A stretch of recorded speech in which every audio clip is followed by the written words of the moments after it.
So we already talked about segment addition, so let's talk about the angle addition here. And it's the same basic concept. So now we see these three angles that we have here. And let's go ahead and come up with a relationship. So again, let's start with the whole thing, or the biggest thing. So we can see here the red one is smaller than the green one. The blue one's smaller than the green one. So it seems to be that this angle that goes AOC is the whole. And then the parts are going to be these smaller pieces here. So this piece right here, I can travel from A to O to B. And we'll just call that, B. We'll call that part 1. And then I can travel from B to O to C, and we'll just call that part 2. You'll notice, and I probably mentioned this before, but that right there means the measure of the angle. It's the same kind of idea as the difference between AB, the segment, and AB, the length. Okay, and just being familiar with notation is important. Now, let's look at an actual example where we have some information about these. So let's say that we have these values here. Again, they're color-coded, so it should be pretty easy to follow, but the measure of angle AOC, which is the big angle here, is 160 degrees.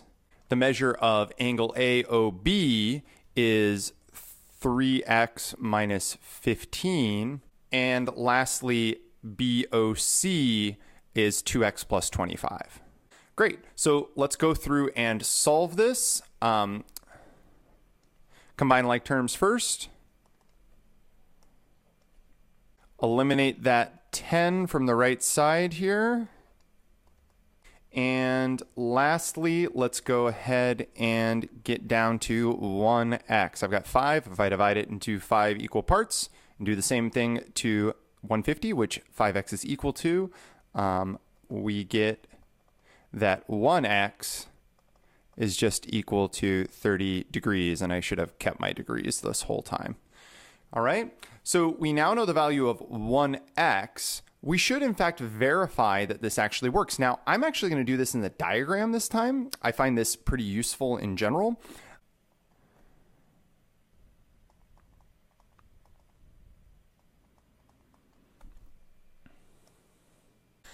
All right, so now I have these three values. I'm going to toss them into my diagram.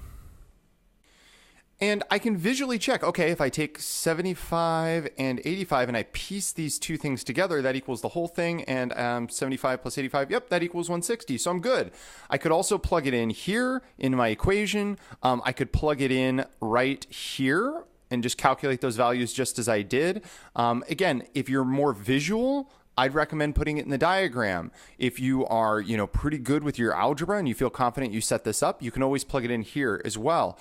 The one thing that I will say about plugging it into the diagram is if there's a mistake, it's obviously, a lot of times it's going to be really, really obvious. And so having it in the visual, since we're talking about a visual thing, can be a really nice check to make sure you didn't make any silly mistakes.